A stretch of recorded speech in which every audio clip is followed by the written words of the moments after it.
जैसा कि हम लोग पिछले टॉपिक में पढ़ लिए थे कि जो हम लोग का बक्कल कैविटी है, उस बक्कल कैविटी में 3 संरचनाएं आपको बताई गई थी कि टीथ, टंग और सलाइवरी ग्लैंड, जिसमें से हम लोगों ने पिछले टॉपिक में टीथ को पढ़ लिया है। दूसरा हमारा टॉपिक है सलाइवरी ग्लैंड। तो हमारे मुख में सलाइवरी ग्लैंड्स होती हैं, वो 3 तरह की होती हैं, यानी कि जो सलाइवरी ग्लैंड्स हैं वो पेयर्स में होती हैं, यानी 3 पेयर्स या 6 होती हैं, जिसमें आपको इस फिगर में स्पष्ट रूप से दिखाई दे रहा होगा कि ये तीनों सलाइवरी ग्लैंड्स हैं।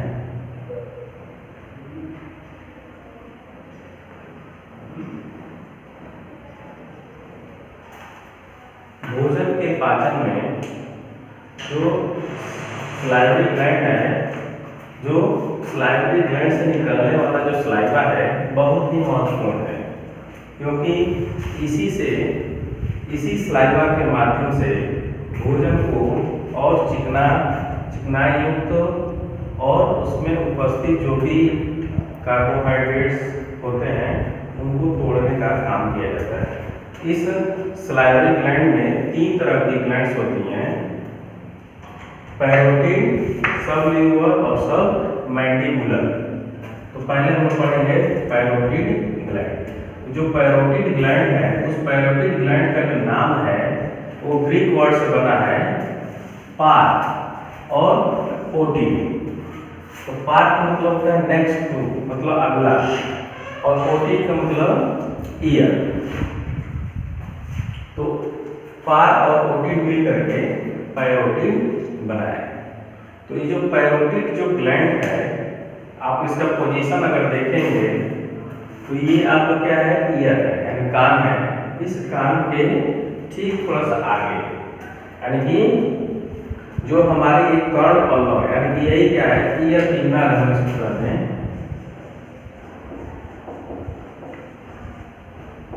सिंगल यूज करेंगे पिन्नी हो जाएगा, ईयर पिन्नी, यानी इस ईयर पिन यानी कर्ण पल्लव, इस कर्ण पल्लव के आप देखिए ठीक नीचे, इस कर्ण पल्लव के ठीक नीचे और इस कर्ण पल्लव से आगे की ओर आपको पीले से रंग में हल्की सी चपटी सी और सबसे बड़ी ग्रंथि दिखाई देगी, यानी कि इन तीनों ग्लैंड्स में से जो पैरोटिड ग्लैंड है वो सबसे बड़ी होती है। और इसका जो पोजीशन है ये ठीक कर्ण पल्लव के आगे की तरफ और थोड़ा सा नीचे होती है और हल्की सी पीली सी चपटी सी और सबसे बड़ी ग्रंथि होती है। इस ग्रंथि का जो स्राव है, यानी कि इससे निकलने वाला जो सलाइवा है, वो सलाइवा आप देख रहे हैं कहाँ निकल रहा है कि ऊपरी जबड़े के ठीक ये जो मोलर है, क्योंकि ये आपके क्या हो जाएंगे, इंसिजर होंगे, कैनाइन होंगे और ये प्री मोलर और मोलर, यानी कि ये जो दोनों हो जाएंगे आपके इंसिजर हो जाएंगे, ये कैनाइन मान लीजिए, और ये दो जो होंगे वो क्या होंगे, प्री मोलर होंगे, और ये 3 जो होंगे, इसमें 2 ही दिखाया गया है, मोलर होंगे। तो आप पहले भी इसके पहले वाले टॉपिक में पढ़े थे कि जो हम लोग का जो मोलर दांत होता है वो 3 होते हैं। तो 3 में जो दूसरे नंबर पे है, यानी जो सेकेंड मोलर है, उसी के ठीक सामने, ये आपको सेकेंड मोलर ये है, इस सेकेंड मोलर के देखिए ठीक सामने एक डक्ट के माध्यम से, यानी कि इसी डक्ट का क्या नाम है, एक्सटेंशन डक्ट। ये कंपटीशन में ऑलरेडी पूछता है कि सलाइवरी ग्लैंड से कौन सी ग्लैंड ऐसी है जिसमें डक्ट जो है वो आपकी तो नाम से पूछ सकता है, या ये पूछ सकता है कि पैरोटिड ग्लैंड से निकलने वाला जो सलाइवा है किस डक्ट के माध्यम से माउथ में निकलता है।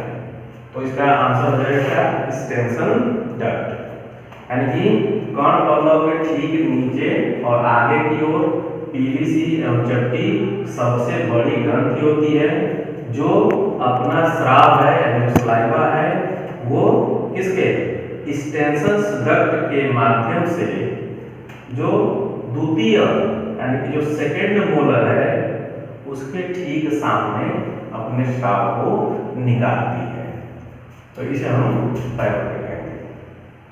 और इसी से संबंधित हमेशा पूछता है कि पैरोटिड ग्लैंड्स में यानी पैरोटिड ग्लैंड से संबंधित कौन सी बीमारी है जो जनरली बच्चों के अंदर होती है। तो चाइल्ड में यानी बच्चों के अंदर एक वायरल इन्फेक्शन होता है जिसको हम मम्स डिजीज कहते हैं। मम्स का मतलब हो गया गलसूबा,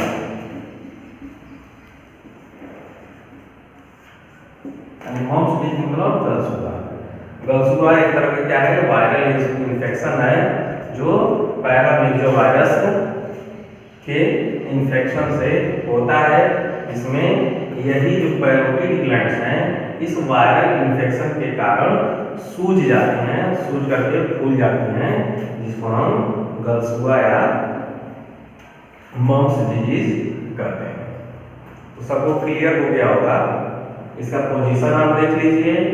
इसमें वही है, प्रश्न पूछ सकता है कि स्लाइडिंग ग्लैंड्स में से कौन सबसे बड़ी ग्रंथि होती है और उसका जो स्राव है किस डक्ट के माध्यम से निकलता है।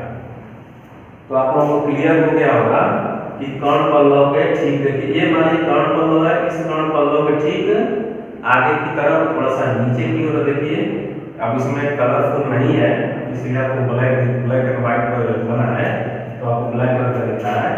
तो यही कर्ण पल्लव के क्या है, नीचे और आगे की ओर है, पीली सी चपटी सी होती है और सबसे बड़ी ग्रंथि होती है। और ये अपना स्राव जो है इस डक्ट के माध्यम से ऊपरी जबड़े के द्वितीय मोलर के पास अपना स्राव छोड़ती है। तो सबको क्लियर हो गया। इस स्टेंशन डक्ट को याद रखिएगा। और ये सबसे बड़ी है यानी पैरोटिड होती है सबसे बड़ी। सबसे बड़ी मतलब पूरे शरीर में नहीं, जो 3 तरह की जो स्लाइडिंग ग्लैंड्स है उनमें सबसे बड़ी होती है।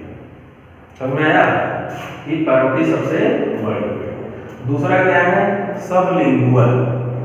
तो सबलिंगुअल जो ग्लैंड्स होती है वो मुख गुहा के अगले भाग में, यानी कि आप निचले जबड़े में देखें तो मुख गुहा का जो आगे वाला भाग है, यानी ये मुख गुहा है उसके आगे वाला भाग है, तो इसका जो मुख गुहा के आगे ये तल वाला जो भाग है, ये तल वाला भाग जो है एक म्यूकस मेम्ब्रेन से घिरा होता है, यानी कि उसी को हम श्लेष्मिक कला कहते हैं। यानी उसी म्यूकस मेम्ब्रेन के नीचे, यानी उस म्यूकस मेम्ब्रेन यहाँ से बनाया गया है, यही मान लीजिए म्यूकस मेम्ब्रेन है।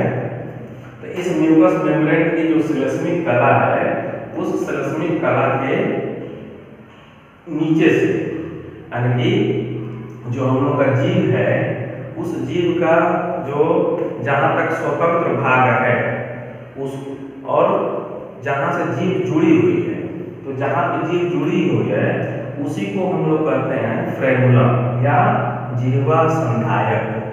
तो उस फ्रेनुलम से, यानी कि फ्रेनुलम जहाँ पे है उस फ्रेनुलम के नीचे का जो भाग है जीभ का, वहीं पर वो अपना स्राव छोड़ती है। यानी हम कह सकते हैं कि जहाँ से जीभ जुड़ी है, यानी फ्रेनुलम के पीछे का जो हिस्सा है वो नॉन मूवेबल होता है, वो मूव नहीं करता है। लेकिन उसके आगे का जितना भाग है, जितना हम बाहर जीभ को निकाल सकते हैं, चाहे बाहर इधर उधर बुला सकते हैं, वही फ्रेनुलम है। तो फ्रेनुलम के ठीक नीचे ना, यानी कि जो जिह्वा संधायक है उसी के ठीक नीचे ये अपना स्राव छोड़ती है। और आप देख रहे होंगे साइज से भी देख रहे होंगे तो ये छोटी है, यानी इन तीनों में सबसे छोटी ये सबलिंगुअल होती है, सबसे छोटी।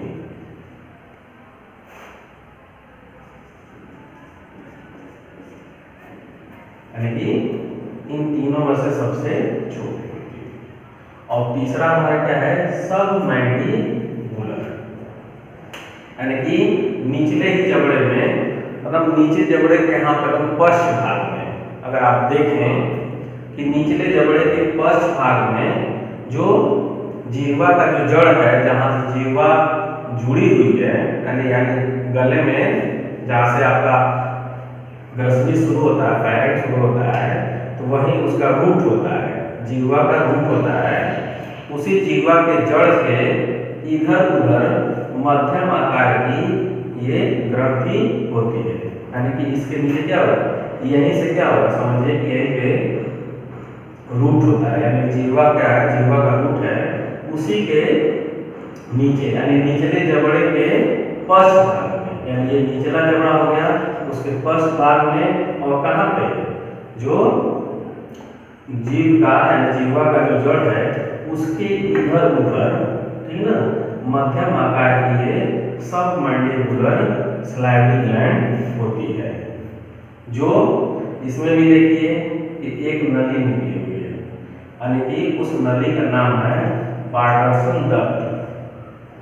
उस वाटरसन डक्ट के सहायता से जो नीचे का जो कृंतक दांत है, यानी निचले जबड़े पे जो इंसीजर दांत है, उसी इंसीजर दांत के ठीक पीछे, यानी ये मान लीजिए ये इंसीजर दांत है ये दोनों, तो इसी के ठीक नीचे यहाँ पर ये ठीक नीचे अपने स्राव को छोड़ती है, यानी कि यहाँ से अब इसमें बन नहीं पाएगा, तो यहीं पे क्या होगा, मान लीजिए फ्रेनुलम है, ठीक है ना, इसी फ्रेनुलम के आगे और इस इंसीजर दांत के ठीक पीछे इस वाटरसन डक्ट के माध्यम से ये सबमैंडिबुलर जो ग्लैंड्स है अपने स्राव को छोड़ती है।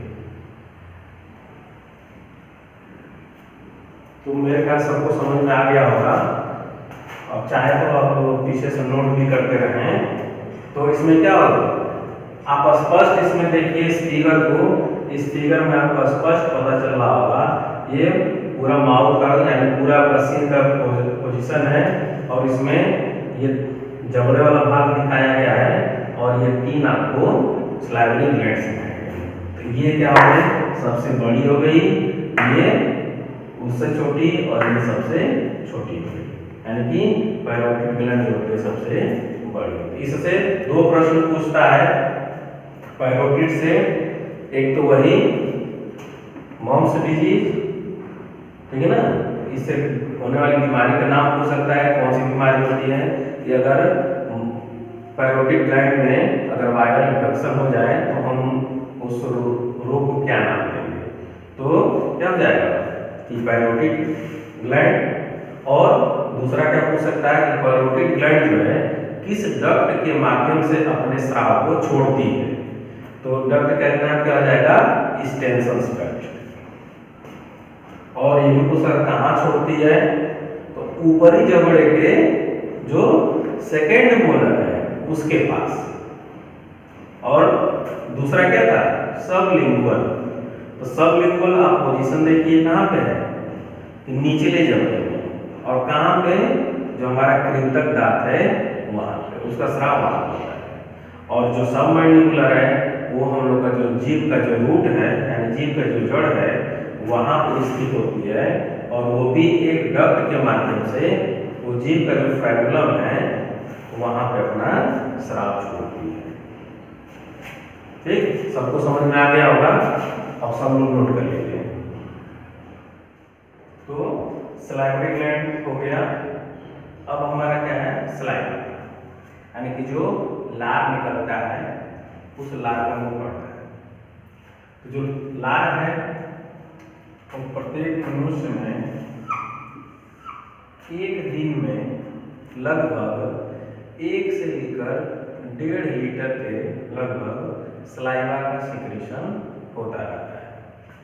और उस सलाइवा में 99% वाटर होता है, बाकी जो रेस्ट बचता है उसमें इलेक्ट्रोलाइट्स होते हैं। वो इलेक्ट्रोलाइट्स में सोडियम हो गया, पोटेशियम हो गया, कैल्शियम हो गया, मैग्नीशियम हो गया, क्लोराइड हो गया, बाइकार्बोनेट हो गया, फास्फेट हो गया, आयोडीन हो गया, इन सब के इलेक्ट्रोलाइट्स पाए जाते हैं। कुछ मात्रा में म्यूकस होते हैं और म्यूकस में क्या होता है, म्यूकोपॉलीसैकेराइड और ग्लाइकोप्रोटीन्स होते हैं। कुछ एंटीबैक्टीरियल कंपाउंड होते हैं जैसे थायोसाइनेट हुआ, हाइड्रोजन पेरोक्साइड हुआ, इम्यूनोग्लोबुलिन ए हुआ। कुछ मात्रा में एंजाइम्स होते हैं जिसमें एमाइलेज हो गया, लिंगुअल लाइपेज हुआ, कैलिकिन हुआ। कुछ एंटी माइक्रोबियल एंजाइम्स होते हैं जैसे लाइसोजाइम, लैक्टोफेरिन और स्लाइमिन लाइकोपेरोक्सीडेज। तो इसमें ये जो थायोसाइनेट है और लाइसोजाइम एंजाइम्स हैं, ये लाइसो एंजाइम्स अगर मान लीजिए कि हम भोजन को चबा रहे हैं, तो भोजन को चबाते समय अगर मुख खोल के अगर खाते हैं तो उसके माध्यम से हमारे मुख में बैक्टीरिया भी आते रहते हैं हवा के माध्यम से। तो उन्हीं बैक्टीरिया को मारने का काम करता है कौन, लाइसोजाइम एंजाइम। तो ये जो सलाइवा है, ये सलाइवा क्या करता है कि भोजन में उपस्थित इसमें एक टाइलिन एंजाइम होता है। वो टाइलिन एंजाइम क्या करता है कि भोजन में जो भी हम कार्बोहाइड्रेट लेते हैं, उन कार्बोहाइड्रेट्स को वो टाइलिन एंजाइम की सहायता से तोड़ करके उसको ग्लूकोज में बदल दिया जाता है।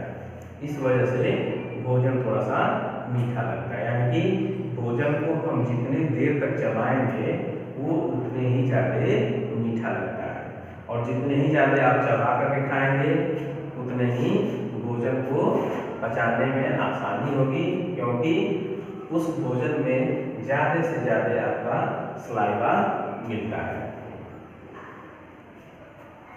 तो सबको क्लियर हो गया होगा कि ये तीनों आपके ग्लैंड्स थे। इन्हीं ग्लैंड के द्वारा जो स्रावित जो सलाइवा है, जो लार है, उस लार में 99% पानी होता है, बाकी में आपका इलेक्ट्रोलाइट होता है, म्यूकस होता है, एंटीबैक्टीरियल एंजाइम्स होते हैं, एंटी माइक्रोबियल्स होते हैं, ठीक है ना। ये सब सारी चीज़ें उस सलाइवा में पाई जाती हैं। और सलाइवा का काम क्या है कि भोजन को यानी उसके जो भी माइक्रो पार्टिकल्स हैं उसको छोटे छोटे टुकड़ों में तोड़ना है, और साथ ही साथ भोजन को लुब्री फॉर्म बनाना है, यानी जितने ज़्यादा उसमें लाभ मिलेगा उतने ही भोजन को निगलने में आसानी होती है।